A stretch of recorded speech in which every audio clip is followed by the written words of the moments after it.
Say, I am rich, until it becomes true. Florence said it has no choice. Florence Scovel Shinn. Florence Scovel Shinn taught that the words we speak in faith are never idle. They are seeds dropped into the unseen soil of consciousness. And every seed, whether we remember planting it or not, must bring forth after its own kind. There is a verse in the 35th Psalm that has quietly held wealthy hearts steady for centuries.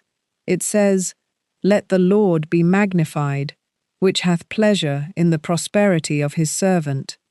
And I want you to notice that word pleasure, not tolerance, not permission grudgingly given, but pleasure, the same delight a parent feels watching a child finally stand and walk on their own legs. That is how the universe feels about your prosperity. It is not waiting to test you, it is waiting to celebrate you. And the moment you begin to say the words, "I am rich," something on the other side of the veil leans forward and says, "At last, she is remembering who she is." So let us say it together, right now, before we go any further, 3 simple lines, and the last line never changes. Say it with me. I am rich right now in this present moment. I am rich no matter what the appearances say. My word is my wand. Again, say it with me. I am rich right now in this present moment. I am rich no matter what the appearances say. My word is my wand. One more time. Feel it settle into your chest as you say it. I am rich right now in this present moment. I am rich no matter what the appearances say. My word is my wand. If those words touch something true in you, something that has been waiting a long time to be spoken out loud, type the words rich in the comments below. Let that be your seed planted in the open, where faith can watch it grow. Now let us walk through the 9 keys that Florence Scovel Shinn's teaching gives us for saying I am rich until the seen world has no choice but to agree with the unseen word. The first key is why the words you repeat quietly become your address. Florence Scovel Shinn taught that consciousness is a dwelling place, and whatever sentence you keep repeating under your breath is the door you keep walking through morning after morning. Picture a woman standing at the grocery checkout, watching the total climb on the little screen, and for years, her private script has been the same. I can never afford this. She whispers it so quietly, not even the cashier hears her, but her own subconscious hears her, every single time. And a life built from thousands of such small confessions cannot help but look like scarcity, because scarcity was the very address she kept handing to her own mind, receipt after receipt, year after year. Now picture that same woman, same counter, same total glowing on the screen, but this time, she straightens her shoulders and says silently instead, I am rich, even while the card in her hand is the very same card it was yesterday. This can feel almost foolish at first, like standing in a rented room and calling it your own before the deed has arrived. But Florence Scovel Shinn was firm on this point. You are not lying when you say I am rich. You are declaring the truth of your real substance before your circumstances have had time to catch up and agree with you. The words are never describing the old house you have lived in. They are the first quiet hammer strokes laying the foundation of the new one. So speak I am rich, not as a hopeful wish tossed into the dark, but as an owner walking calmly through rooms that are already legally hers, simply waiting, unhurried for the furniture to arrive. The second key is why your body and your feeling must sign the same check as your mouth. Words alone are the seed, but feeling is the water. And Florence Scovel Shinn taught that the subconscious does not respond to vocabulary, it responds to conviction. You can say I am rich in a flat, mechanical voice, the way you might recite a grocery list while thinking about something else entirely, and very little happens. Because the words arrive at the door of your deeper mind with no signature attached, and an unsigned check, no matter how beautifully written, is not honored anywhere, but say the same words and let warmth rise in your chest as if you had just opened an envelope and found more than you expected inside, and the whole inner factory begins to hum. I think of a man who used to say his affirmation every morning while rushing to find his car keys, muttering, "I am rich," the way he might mutter, "Where did I put my wallet?" And nothing in his life moved for months. Then one day, he slowed down before speaking. He placed his hand flat against his chest. He let his shoulders drop, and he said the same 3 words, "I am rich." But this time, he let a kind of quiet relief spread through his body as he said it. The same relief you feel when a debt is finally paid in full, and within weeks his circumstances began to shift in small, undeniable ways. The words had not changed, only the feeling underneath them had finally arrived to sign for delivery. This is why some teachers of this path suggest holding something small in your hand while you affirm: a coin, a folded bill, a smooth stone kept in your pocket, not because the object carries any power of its own, but because touch helps feeling arrive faster than thought alone ever could. When you say, "I am rich," breathe it in like the smell of bread baking in another room. Let your face soften into the particular ease that only comes from knowing you are already provided for. Notice that this ease cannot be faked with gritted teeth. It can only be invited, gently, the way you might coax a shy animal closer with patience rather than force. The mouth speaks the decree, but the feeling is what carries it down into the deep root system of your life, where the actual growing happens. Without feeling, the word is a check with no signature. With feeling, it becomes negotiable everywhere, in every bank of the unseen, and in time, in every bank of the seen as well. The third key is why the old voice of being realistic rises the moment you begin, the instant you say, "I am rich." Something in you that has run the household for years stands up in protest. It clears its throat. It pulls out the ledger. It says, "Look at the bills. Look at the balance. Look at what actually happened last month." And it says this not out of cruelty, but out of habit. Because for a long time that voice was the only one keeping watch. Florence Scovel Shinn called this the argument. And she taught something that surprises most people. You do not win the argument by arguing back. You do not win it by explaining yourself to it. You do not win it by gathering evidence to prove the argument wrong. You win it by refusing to enter the courtroom at all. The moment you start defending your affirmation, you have already given the old voice the one thing it wanted, your attention. And attention is the very fuel that keeps an old pattern alive. When the old voice lists your debts, you do not defend yourself point by point. You simply return to the word, "I am rich," and let that be the whole of your reply. There is an old pattern in Scripture where the accused stood silent before his accusers, answering not a word, and the silence itself became the most powerful statement in the room. This is the same principle at work in your own kitchen and your own quiet mind. The false self, the anxious bookkeeper who has been running your life out of fear, is not defeated by shouting it down. It is not defeated by proving it wrong with numbers. It is dissolved slowly and completely by simply refusing to keep speaking its language. Imagine a woman affirming abundance the very week a bill collector calls. Her old self screams that this proves the affirmation is a lie. It says, "See, I told you, nothing has changed." But she has learned better by now. She quietly hangs up the phone.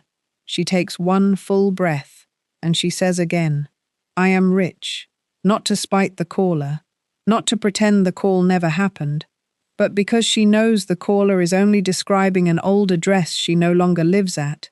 The debt may be real on paper for now, but it is not her identity, and she refuses to let a piece of paper testify louder than her own spoken word. This is not denial of the phone ringing. It is refusal to let the phone ring louder than the word. Picture also a man standing at his kitchen counter, sorting through envelopes, one of them thin and unwelcome, and instead of letting his shoulders drop the way they always used to, he sets it aside, unopened for one more breath, and says quietly, "I am rich," before he even reads it. This is not foolishness. It is training. It is teaching the old voice that it no longer gets the first word in every room. Over time, the old voice grows quieter, simply because it stops receiving the attention that used to feed it. It does not need to be destroyed. It only needs to be starved of your agreement. And every time you answer its argument with the same steady word, instead of a defense, you are closing the courtroom door a little more firmly behind you. The fourth key is why the outer world can only echo the inner announcement. Florence Scovel Shinn often said that conditions are but an outer picture of an inner state of consciousness, which means the world you look at every single day is not judging you. It is not punishing you. It is not deciding anything about you at all. It is simply reflecting you. The way a mirror hung quietly in a hallway has no opinion of its own about who walks past it. It does not prefer one face to another. It does not withhold a kind reflection from someone it has decided does not deserve one. It only shows back whatever stands in front of it, faithfully, without commentary, and this is both the most humbling truth and the most freeing truth in all of Florence Scovel Shinn's teaching, because it means your bank balance is not your enemy, your circumstances are not conspiring against you, they are simply obedient. They are doing exactly what a mirror was built to do, which is to agree with whatever is placed before it. Think for a moment of a woman I will call by no name.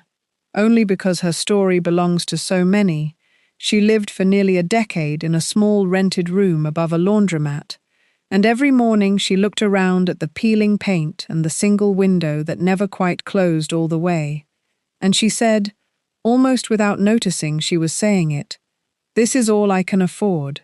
This is all there is for someone like me." And the room, being nothing more than a mirror, agreed with her completely. The paint kept peeling, the window kept sticking, and nothing about the room ever seemed to change, no matter how many hours she spent scrubbing it, or how many times she moved the furniture to make it feel different, because she was still standing in front of the glass, saying the same sentence, and a mirror cannot argue with the face in front of it.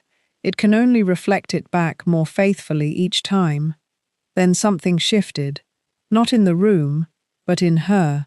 She came across the words, "I am rich," and she began, tentatively at first, almost embarrassed, to say them while she made her coffee in that same small kitchen. "I am rich," she would whisper, looking at the same peeling paint, feeling almost foolish for saying it in a room that so clearly disagreed with her. But she kept saying it anyway, not because the room had changed, but because Florence Scovel Shinn taught that the announcement always comes before the evidence. The word always precedes the reflection. You do not wait for the mirror to look different before you change what you say to it. You change what you say to it. And only then does the mirror have any new material to work with. Within that same season, without any dramatic single event she could point to, small things began to shift around her.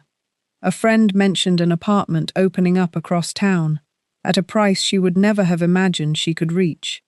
A manager at her workplace, seemingly out of nowhere, offered her additional hours at a better rate. None of these things arrived as a miracle with trumpets.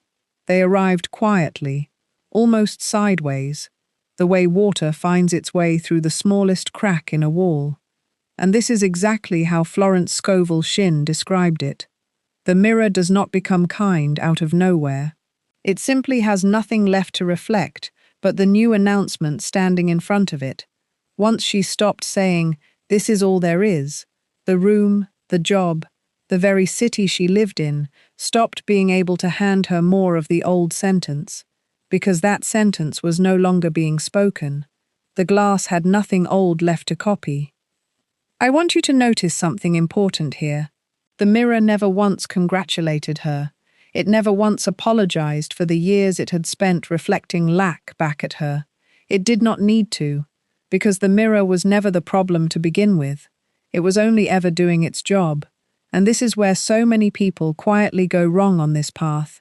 They spend years being angry at their circumstances, angry at their bank account, angry at the economy, angry at the job that does not pay enough, when in truth, none of these things ever had the power to originate anything at all. They were only ever agreeing with a sentence spoken long before they showed up. Florence Scovel Shinn would gently redirect all of that anger away from the mirror and back toward the one standing in front of it, because you cannot scold a reflection into changing. You can only change your own face and let the reflection have no choice but to follow. Let me tell you of another glass entirely, a shop window rather than a hallway mirror. There was a man who owned a small repair shop on a quiet street, and for years he stood behind his own counter each morning, looking out through that window at the empty sidewalk. And he would sigh and say, "Business is slow. It is always slow on this street. Nobody comes down here anymore." And the sidewalk, faithfully, kept being empty. Weeks would pass with barely a customer, and he took this personally. He began to believe something was wrong with his location, wrong with his prices, wrong with the times he lived in. He blamed the street. He blamed the season. He blamed everyone but the sentence he repeated every single morning while unlocking that same door. Then a friend, of all things, mentioned Florence Scovel Shinn's teaching to him almost in passing, and something in him, tired enough to try anything, decided to test it. He began saying, quietly, before opening the shop each day, "I am rich. My shop is full. This street brings me abundance." And for the first week, nothing appeared to change at all. The sidewalk was just as empty as ever, and he nearly laughed at himself for even trying. But he kept saying it, because he had nothing better to say instead. And slowly, the way frost thaws not all at once but patch by patch, customers began appearing, not in a flood, but steadily, a referral here, a repeat customer there. Someone who had driven past for years finally stopping in on a whim. He came to understand, looking back, that the sidewalk had never been the problem, the window had never been the problem. He had simply been standing at the glass for years, narrating emptiness to it every single morning, and the glass, obedient as ever, had shown him exactly that emptiness back. The moment he changed what he said to it, it had nothing left to reflect but the fullness he had finally started to speak. This is also why so many people feel discouraged in the early days of saying, "I am rich." They look around at the very same room, the very same job, the very same numbers, on the very same statement, and they think, nothing has changed, the words are not working. But Florence Scovel Shinn would remind them that a mirror does not update itself the instant your face changes. There is always a brief pause, a breath, a small delay between the new expression and the new reflection catching up to it. And in that pause, faith is required. You keep saying, "I am rich," not because the room has already changed, but because you understand the room is only ever one step behind you.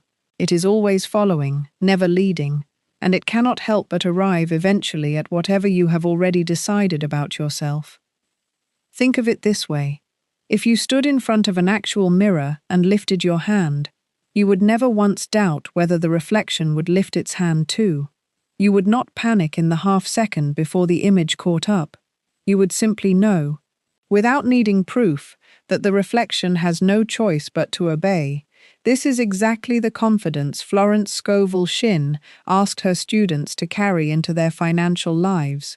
When you say, "I am rich," do not stand there anxiously checking the glass every few minutes to see if it has caught up yet. Lift your hand and simply know the glass is already moving to match you. It always was. It always will, because that is the only function a mirror has ever had. And notice, too, that the mirror never asks for explanations. It does not require you to prove how the richness will arrive, or through which door, or by whose hand. The woman above the laundromat could not have explained in advance how an apartment across town would ever become affordable to her. The shop owner could not have explained which customer would finally walk through his door, and this not knowing is not a flaw in the teaching, it is the very shape of faith itself. The mirror's business is only to reflect, never to plan. The how belongs to the unseen. Your only work, the only work Florence Scovel Shinn ever asked of her students at this key, is to stand in front of the glass and decide, calmly and repeatedly, exactly which face you intend to wear. So when you look around your own life today, at your own kitchen, your own bills, your own quiet worries about money, I want you to remember that none of it is judging you, and none of it is fixed. It is only reflecting a sentence you may have been repeating for years without noticing. And the beautiful truth hidden inside that is this: if the room can learn a sentence of lack that thoroughly, it can just as easily learn a sentence of richness. It has no loyalty to the old face. It has never once refused a new one. All it has ever done, all it will ever do, is wait patiently for whatever face stands before it, and reflect that back into your life with total and faithful obedience. The fifth key is why small evidences arrive first. Like scouts sent ahead of an army, Florence Scovel Shinn loved to point out that supply rarely announces itself with trumpets. It tends to send a runner first, a small proof to let you know the larger provision is on its way. This might look like finding a few unexpected dollars in an old coat pocket, or a refund arriving without explanation, or someone offering to pay for your coffee on a day you were quietly worried about money, or a stranger returning a wallet with everything still inside it. Most people wave these things away as luck or coincidence, something to mention in passing and then forget by lunchtime. But Florence Scovel Shinn taught that nothing in a disciplined consciousness is coincidence. Every small proof is a message written in the handwriting of your own word, sent back to you as evidence that the word has already been received on the other side. And how you treat that first small message determines whether the larger message behind it is ever allowed to arrive. There is an old teaching about despising not the day of small things, and it applies here with almost startling precision. When the modest proof appears, the temptation is to measure it against the size of your need and call it insufficient. $5 found in a coat is nothing against a mortgage. A small refund is nothing against a stack of bills. And reasoned that way, the heart shrugs and moves on. But Florence Scovel Shinn would say that is precisely the moment faith is being tested. Not to see if you can manifest something large all at once, but to see if you can honor something small with the same reverence you would give something enormous. Because consciousness does not measure in dollars, it measures in gratitude, and a small proof, received with genuine delight, opens the channel wider than a large proof, received with disappointment, ever could. Think for a moment of a woman who was taught this as a child, without ever knowing it had a name. Her mother used to say that finding a coin on the sidewalk was never an accident, it was supply tipping its hat to you. And whenever the two of them found one, even a single small coin, her mother would stop right there on the pavement, pick it up, hold it to the light, and say out loud, "Thank you, more is coming," and then place it carefully in a pocket rather than tossing it carelessly into a bag. That small ritual, repeated over years, was quietly teaching a lesson far bigger than a coin. It was teaching that supply must be welcomed the moment it appears, however modest its size, because the way you receive the small proves to the universe how you intend to receive the large. That girl grew into a woman who, decades later, still stops for the coin on the sidewalk, still says the same words her mother taught her, and still finds, almost without fail, that within days, something larger follows quietly behind it. A check arrives early, an old debt is unexpectedly forgiven, a client pays in full ahead of schedule, none of it announced. All of it simply arriving the way a river arrives, after the first few drops have already shown the ground the way. Now let me give you a very ordinary story. the kind that could belong to almost anyone reading this. A man I will call by no name kept a small jar on his kitchen counter. Nothing special about it, just an old glass jar that once held preserves. And into it he would drop any loose change he came across. A dime found under the couch cushion, a nickel left behind on a cafe table, a few coins some cashier handed back that he might once have simply pocketed without a thought.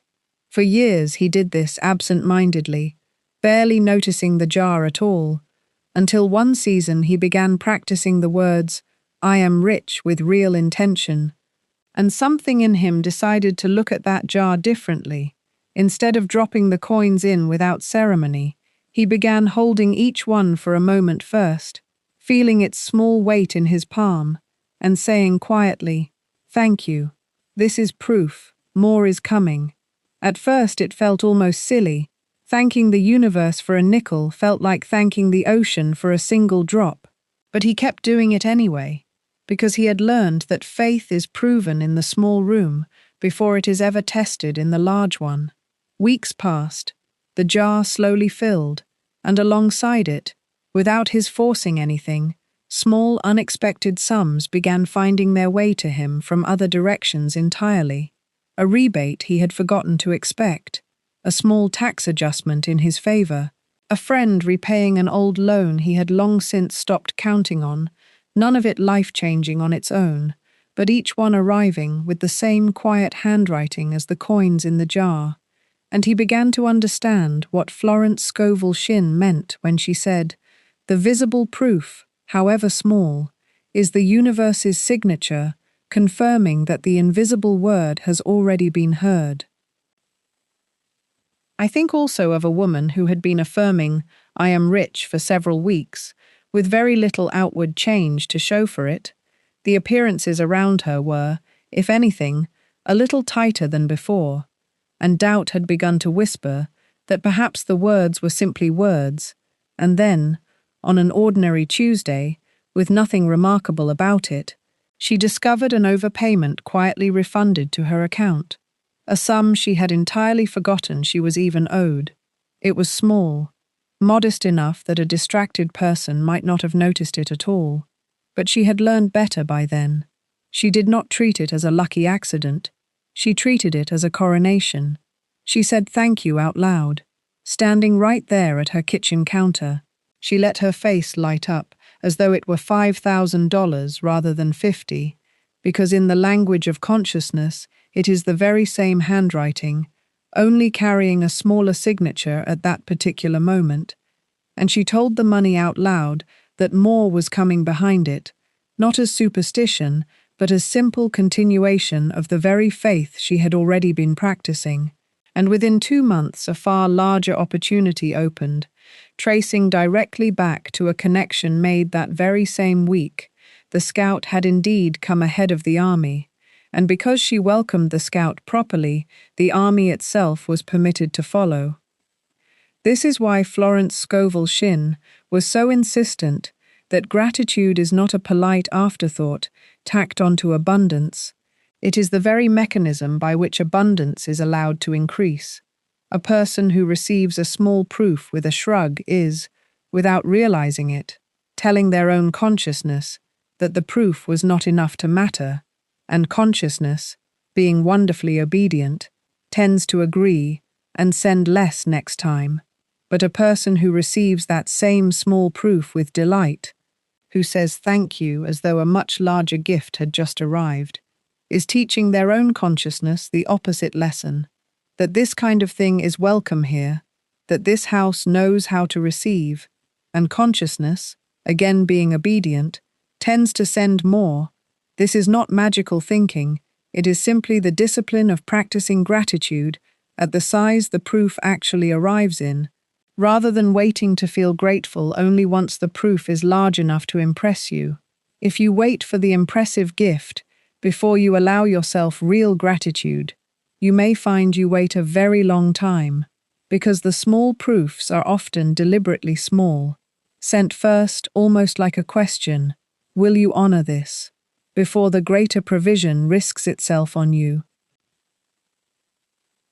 Consider also how this looks from the other direction, the direction of neglect. Imagine someone else finding that very same overpayment refunded to their account, and instead of pausing to notice it, they simply let it disappear into the general pile of numbers, no thank you spoken, no pause taken, no recognition given at all. That person has not done anything wrong in any moral sense, but they have missed an opportunity that was quietly offered to them, because the small proof was never only about the money itself. It was a doorway, a moment where consciousness reached out, and consciousness could have reached back. And when that reaching back does not happen, the doorway simply closes again, gently, waiting for the next one. This is why Florence Scovel Shinn taught her students to slow down around small provisions rather than rushing past them, the way we rush past so much of ordinary life.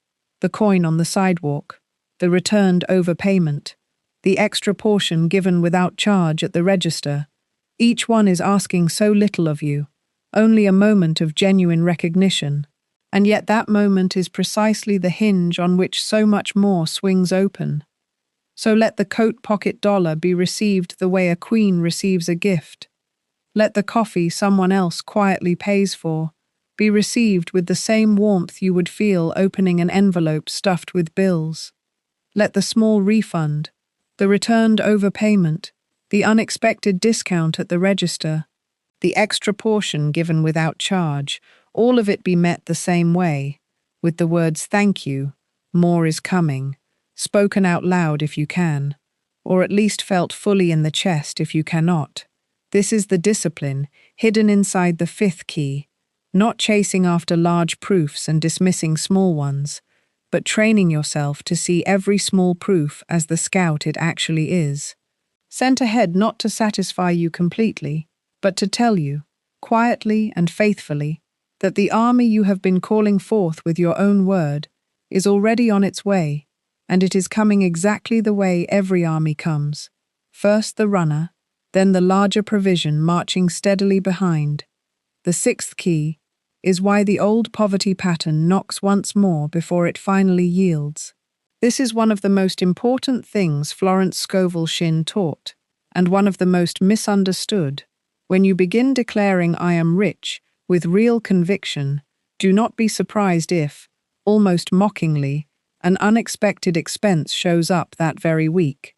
A car repair, a bill you forgot, a request from a relative, a sudden fee, a leak in the roof.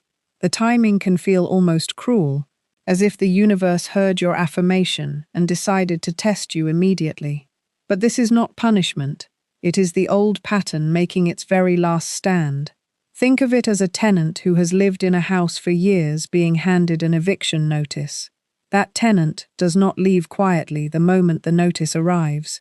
There is often noise before the peace, drawers slammed, boxes dragged loudly across the floor, one final protest before the door finally closes for good. And this is exactly what an old poverty pattern does, inside a household of thought that has just been told it is no longer welcome. It rattles the windows on its way out. So when the surprise expense appears, the temptation is to panic and say, see, it is not working. I said the words and look what happened. But Florence Scovel Shinn would tell you to do the opposite. Bless the expense. Thank it for clearing itself out of your new house. Pay it if you must, but pay it while still declaring I am rich, because you are richer than any single bill. And this test is not evidence against your new identity. It is evidence that your new identity is finally strong enough to be tested at all. A small house does not get tested by a storm. Only a house that has begun to stand does. So in a strange way, the very fact that resistance is showing up means something in you has finally risen tall enough to be worth shaking. I remember hearing of a woman who, 3 days after beginning her affirmation practice, had her water heater break down entirely.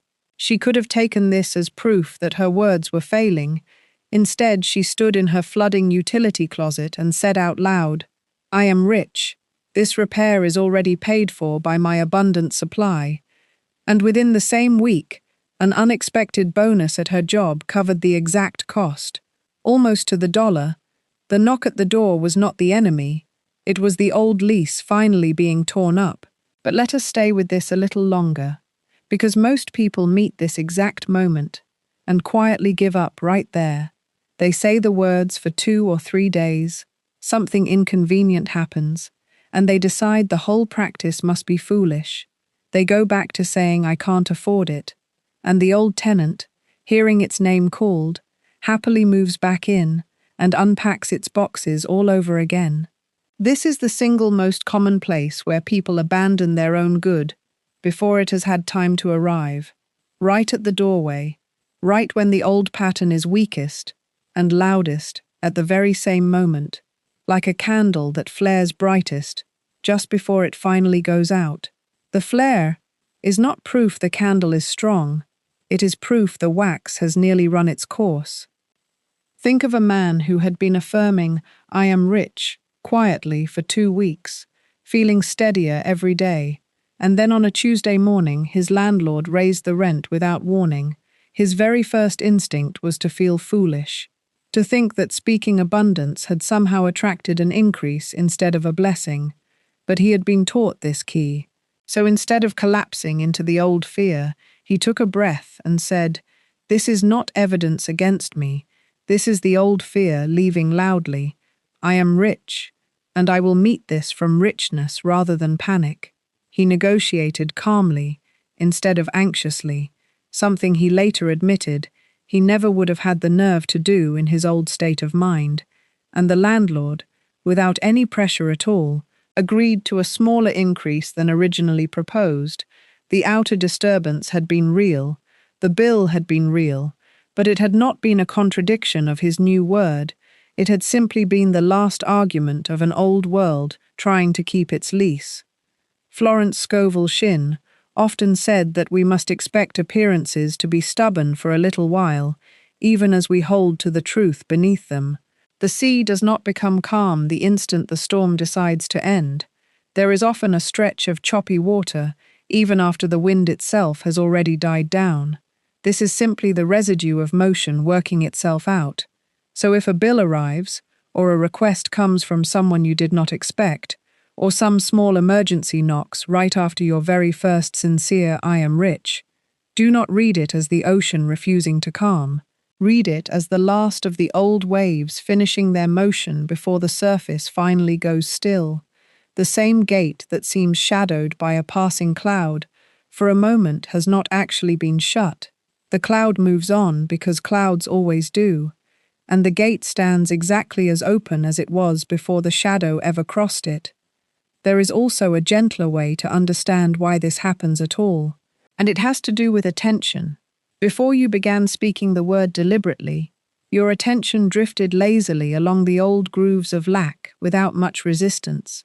But the moment you plant a new word with real feeling behind it, you are asking your whole inner household to reorganize itself around a new head of the house, and any household in the middle of reorganizing makes a little noise. Furniture gets moved, some old habits get disturbed.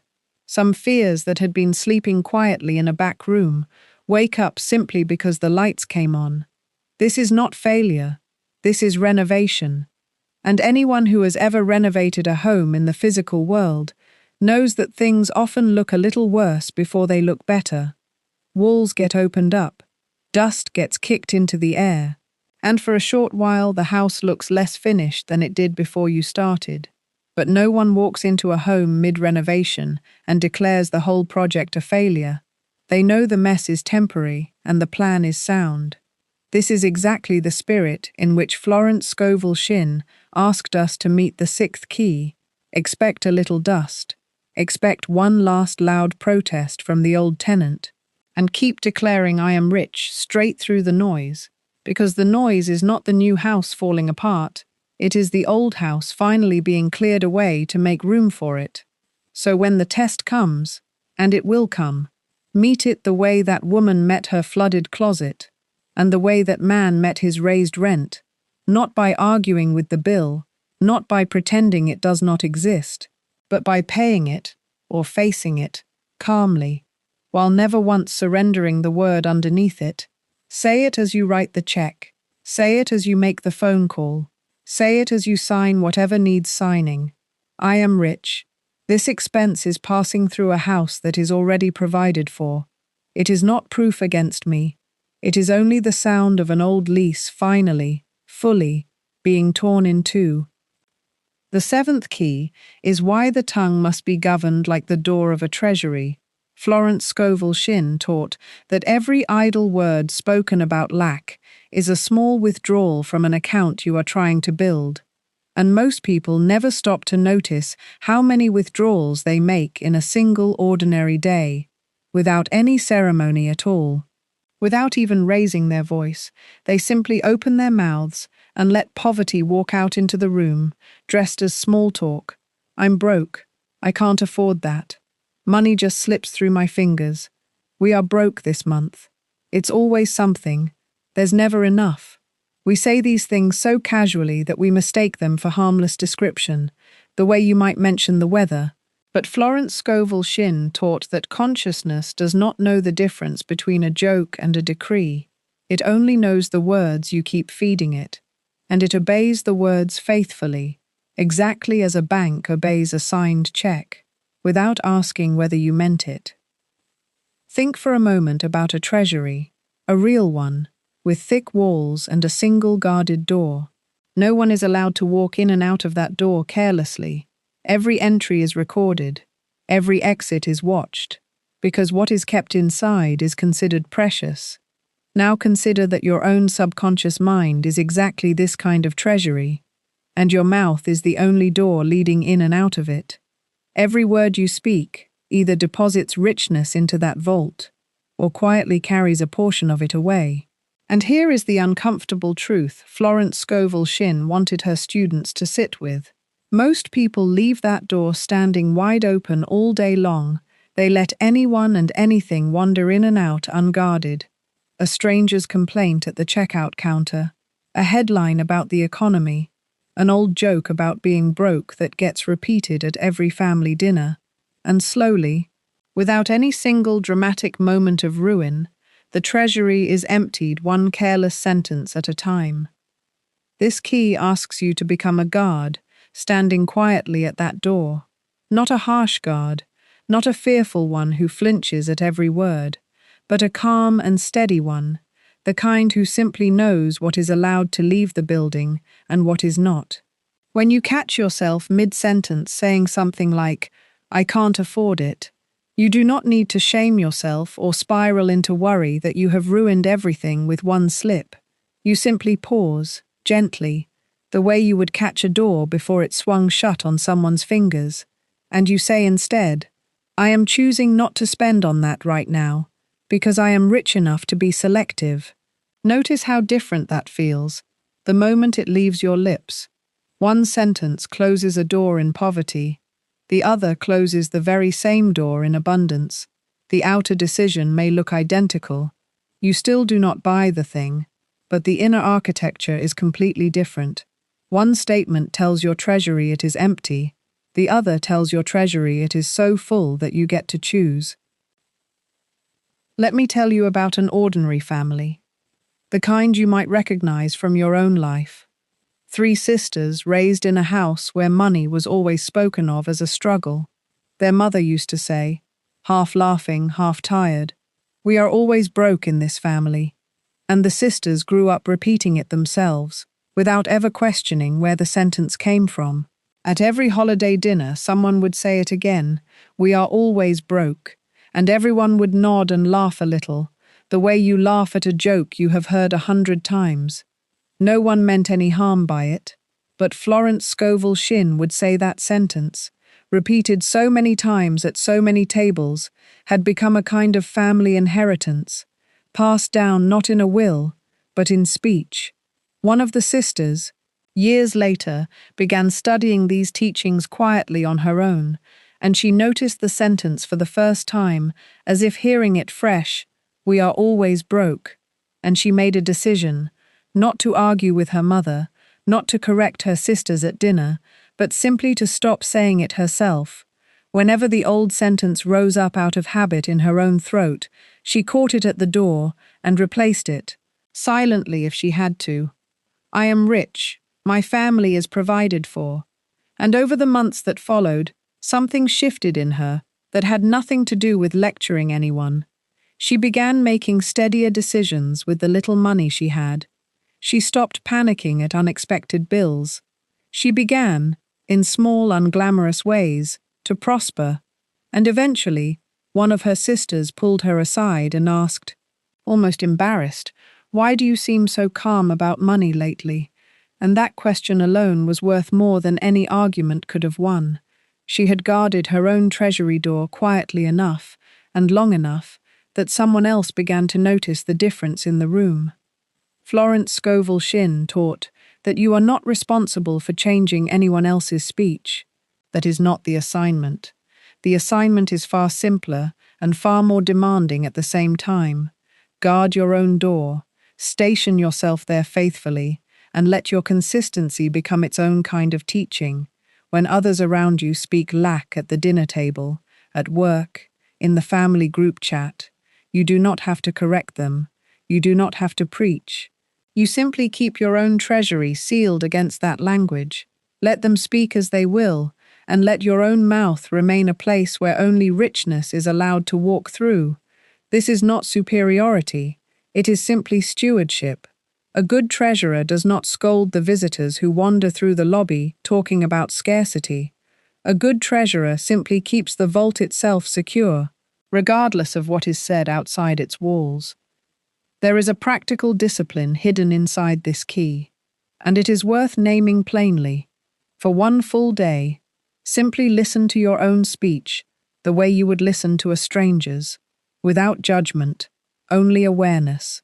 Notice every time the words "can't afford," "broke," "not enough," or "money is tight" try to slip past your lips. And each time, without drama, replace them, not with denial of your circumstances, but with a sentence that keeps the treasury door closed. Instead of, "I can't afford this," try, "I am choosing where my richness flows right now." Instead of "money is tight," try, "my supply is expanding, even in this season." Instead of "we are broke," try, "we are provided for, and always will be." This is not pretending the bank statement says something it does not say. It is refusing to let your own mouth become one more voice, testifying against your own abundance. Florence Scovel Shinn was clear that the world already has enough voices speaking lack. Your assignment is not to add to that chorus.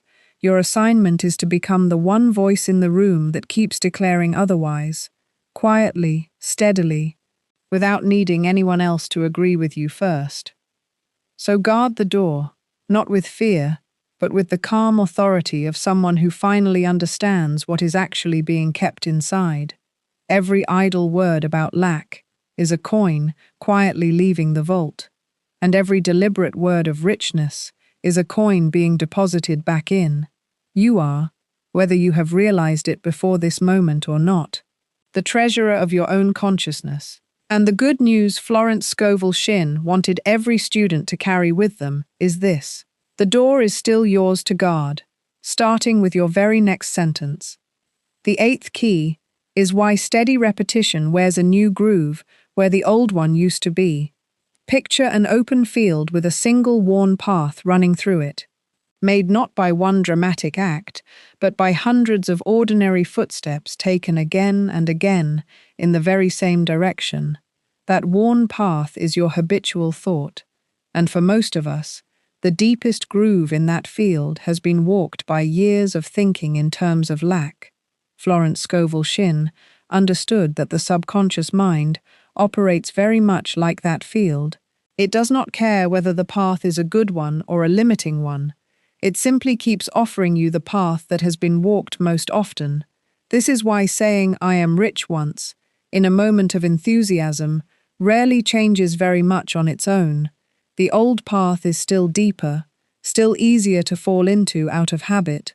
What actually shifts the field is unglamorous, quiet repetition, morning, midday, and evening, saying the words again, not because you are unsure whether the first 10 times worked, but because you are walking new grass flat, day after day, until eventually the new path becomes easier to walk than the old one. Think of how a river carves a canyon. The water does not cut through solid stone in a single afternoon. It moves across the same stone patiently, for years, for centuries sometimes. And the stone yields not because the water grew stronger, but because the water never stopped moving in the same direction. Your consciousness works by that same patient carving. When you say, "I am rich today," and again tomorrow, and again the day after, you are not repeating yourself out of doubt. You are behaving exactly like that river, wearing away, drop by drop, the old stone belief that said there was never enough.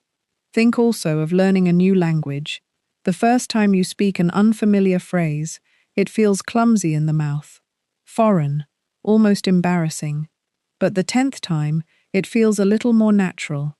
And the 100th time, it simply comes out of you the way your native tongue does, without effort, without translation. This is exactly what happens with "I am rich."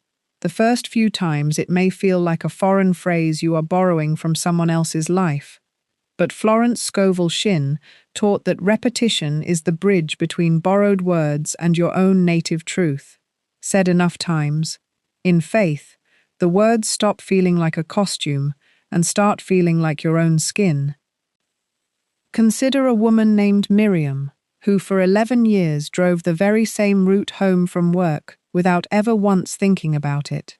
Her hands turned the wheel at certain corners automatically. Her foot found the brake before her mind had even registered the red light ahead. If you had asked her to describe the route in detail, she might have struggled. And yet her body knew it perfectly. This is what a groove worn by repetition looks like. It no longer requires conscious effort. It simply runs itself. Now imagine Miriam decided to move across town, and for the first few weeks, every single afternoon, out of pure habit, she found herself halfway down the old road before catching herself and turning around. Not because she wanted to go there, but because the groove was still deeper than the new one. This is precisely why the old thought of lack still tries to pull you back in the early weeks of saying "I am rich." It is not because the new word failed, it is because the old road is still, for the moment, easier to drive without thinking. The solution was never for Miriam to argue with her hands at the wheel. It was simply to keep driving the new route, again and again, until one ordinary Tuesday she drove home and realized, only afterward, that she had not thought about the old road at all. The new path had finally become the automatic one.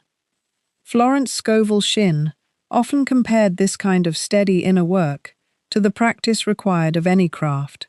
A potter does not shape a bowl with a single motion of the wheel. The clay is turned and pressed and turned again, patiently, until the shape holds on its own even after the hands are lifted away. A pianist does not learn grace through one burst of inspiration either.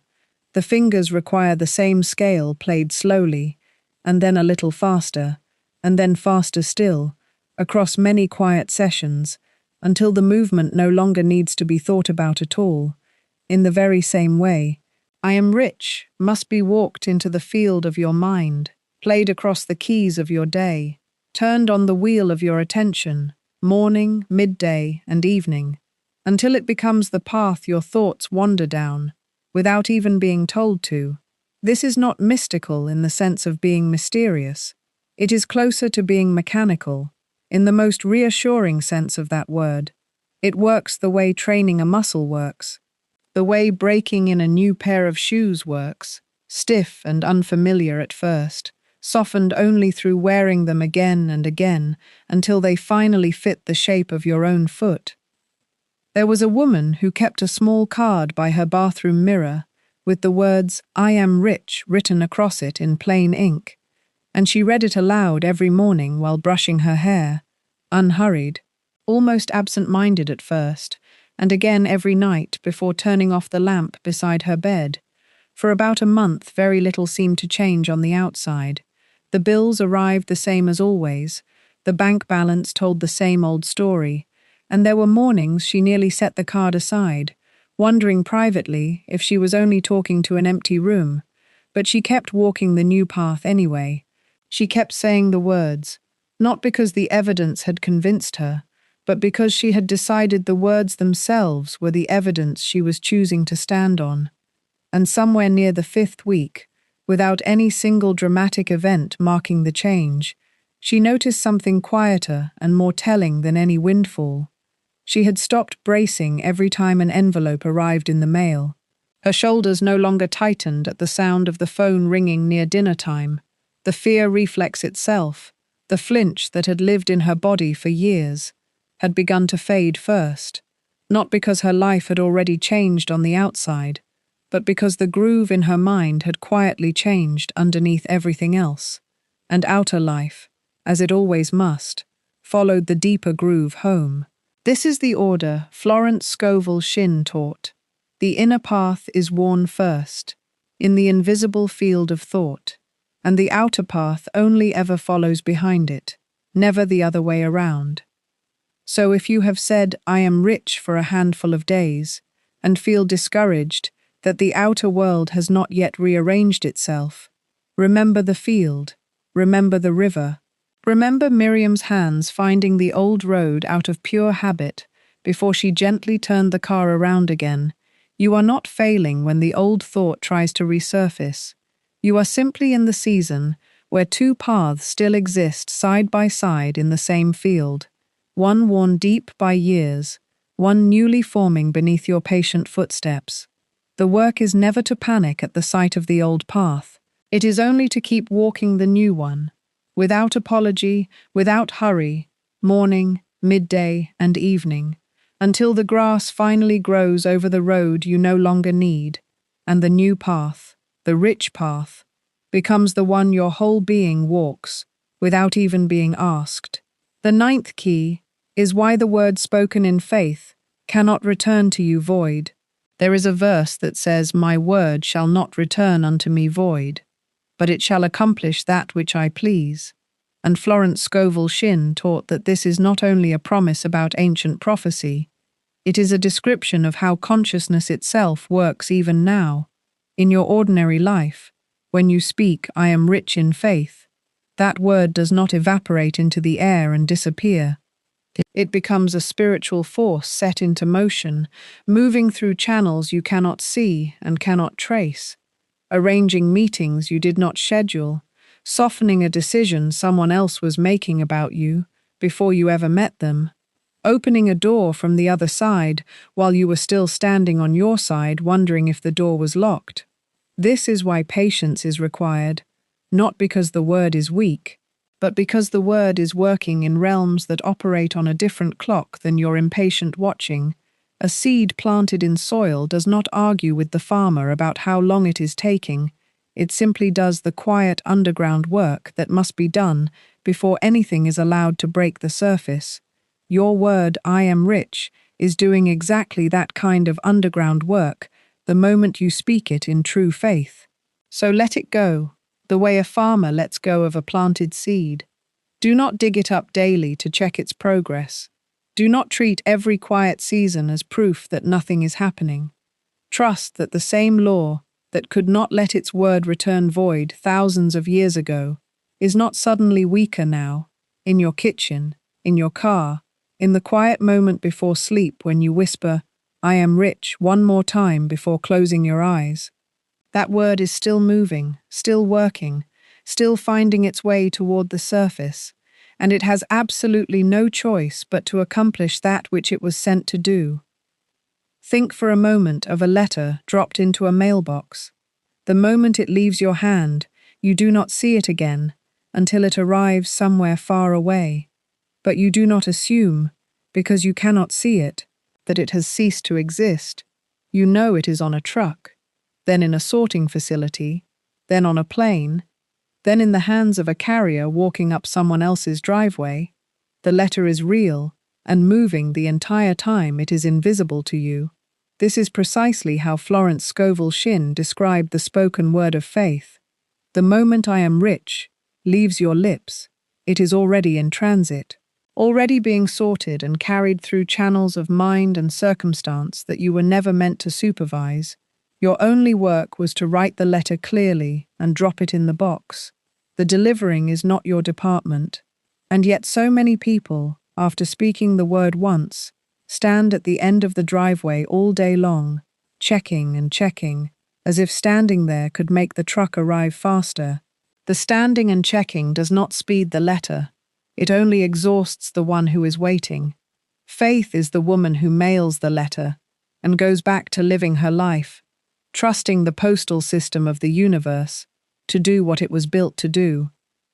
Let me tell you of a woman who worked for years in a small office, doing careful, faithful, mostly unnoticed work. She began quietly affirming, "I am rich," not shouting it, not performing it for anyone, simply saying it low under her breath on the drive to work, and again while washing dishes at night. Weeks passed, and nothing on the surface of her job changed at all. The same desk, the same modest paycheck, the same manager who barely seemed to notice her. There were nights she nearly stopped, telling herself that perhaps the words only worked for other people, but she kept going, mostly out of stubbornness now, more than confidence. And what she did not know, what she could not have known, was that 2 departments away, a decision was already being quietly discussed about restructuring a role that would need exactly her particular skill. No one had told her. There was no sign, no memo, no rumor she could have caught wind of. The word she had been speaking in the privacy of her own car had already gone out ahead of her and begun its work in rooms she was never invited into. And when the offer finally came, it arrived almost sideways, through a conversation she happened to have with someone from another floor entirely. She called it luck at first, until she remembered how many nights she had whispered "I am rich" into the dark of her kitchen, with absolutely no evidence in front of her. The letter had been moving the entire time. She simply could not see the route it was taking. Florence Scovel Shinn often reminded her students that the word is a spiritual reality with its own life and its own intelligence. It does not need your supervision to know where to go. Think of a satellite signal sent up from a small dish on someone's rooftop. The person who sends it does not personally carry the signal across the sky. They do not push it along with their hands or worry it into place. They trust the invisible systems already built to carry it exactly where it needs to arrive. And it does arrive. Quietly, precisely, without drama. Your word, "I am rich," spoken in true faith rather than anxious repetition, is sent along a similar invisible system, one built long before you were born, one that has never once failed to deliver a word sent in sincerity. The failure, when it seems to happen, is almost never the system. It is usually the sender taking the word back, speaking it faithfully for 3 days, and then spending the following 3 days insisting nothing is working, which is rather like mailing a letter and then driving to the post office to snatch it back out of the bin before it can be sorted. The word cannot do its work if it is being constantly withdrawn the moment it is sent. There is another old picture worth holding here, the picture of a court, where a verdict has already been decided behind closed doors, long before it is ever read aloud in the room. The lawyers may still be pacing the hallway, the accused may still be wringing their hands, not knowing the outcome, but somewhere behind that door, the decision has already been made, and all that remains is the announcement catching up to what is already settled. This is often exactly how your supply is arranged. The verdict is settled in the unseen, the very moment you speak. I am rich in real conviction. What looks like delay is very often nothing more than the announcement still making its way down the hallway toward you. This is why despair in the waiting is so unnecessary, and yet so common. People mistake the pacing in the hallway for evidence that the case is going against them, when in truth the case was decided in their favor. The instant faith spoke the word. All that is left is time, doing what time does, carrying the verdict to the door. So how, practically, Do you live inside this key without falling into either anxious checking or careless neglect? Florence Scovel Shinn's answer was simple and steady. Speak the word, and then occupy yourself with peace, not with proof. This does not mean you sit idle and do nothing in the visible world. It means that whatever action you take it from the calm, knowing that the deeper work is already moving, rather than from the frantic scrambling of someone trying to force a letter to arrive faster than the system allows. When worry rises, and it will, because old habits of doubt do not vanish overnight, simply return to the word, not to check whether it has worked yet, but to reaffirm that it is still in motion. Say again, I am rich, quietly, without pleading, the way you might glance at a pot simmering on the stove, not lifting the lid every few minutes, but trusting the heat is doing exactly what heat does. This is the discipline Florence Scovel Shinn asked of her students. Not more effort, but less interference. Not more anxious pushing, but a steadier releasing. And here is the deepest comfort inside this final key. The word spoken in faith is not fragile. It does not depend on your mood the next morning. It does not weaken because you had one anxious hour on a Tuesday afternoon. Once spoken in true conviction, it becomes its own living thing, moving forward under its own strength. The way a river, once it has left the mountain, does not need the mountain's permission to keep flowing toward the sea. You spoke the word. The word is now doing what words in faith have always done, since long before either of us were born. It is finding its way toward fulfillment, through paths neither of us could map. And it has, in the truest and most literal sense that Florence Scovel Shinn ever taught, absolutely no choice but to accomplish that which it was sent to do. Here is the whole picture, so you can hold it all in one hand. The words you repeat become your address, so speak the rich address on purpose. Your feeling must sign the check your mouth writes. So let warmth rise with the words. The old voice will argue the moment you begin, so answer it only with the word itself. The outer world is only a mirror, so change what stands in front of the glass. Small proofs arrive before the larger provision, so welcome every small one like royalty. The old pattern will test you once more before it finally leaves, so bless the test and keep declaring. The tongue must be guarded like a treasury door, so let no idle poverty word slip past it. Repetition wears the new groove, where the old one used to run, so walk the new path daily without apology. And the word spoken in faith can never return void, so release it fully and let it work. If this teaching has stirred something steady and warm in you, something that feels less like hope and more like remembering, I want to invite you gently into something called the Overflow Covenant. It is a quiet gathering place for those who are ready to stop merely visiting these teachings once in a while, and instead build a daily practice around them. Inside it, you will find deeper studies of Florence Scovel Shinn's work, guided affirmation practices, and a community of people who are all, in their own way, learning to say I am rich, until the outer world simply has no other choice left but to agree. It is not a program of pressure or hustle. It is a covenant in the truest sense, a mutual agreement to keep faith with your own abundance, even on the days when appearances say otherwise. If you feel that quiet yes rising in you right now, follow the link that has been left for you, and let this be the season you stop merely wishing for richness and start living from it. Let us close the way we opened, with the words themselves. Say it with me one final time. I am rich right now, in this present moment. I am rich no matter what the appearances say. My word is my wand. Once more, slowly, and let it settle all the way down. I am rich right now in this present moment. I am rich no matter what the appearances say. My word is my wand.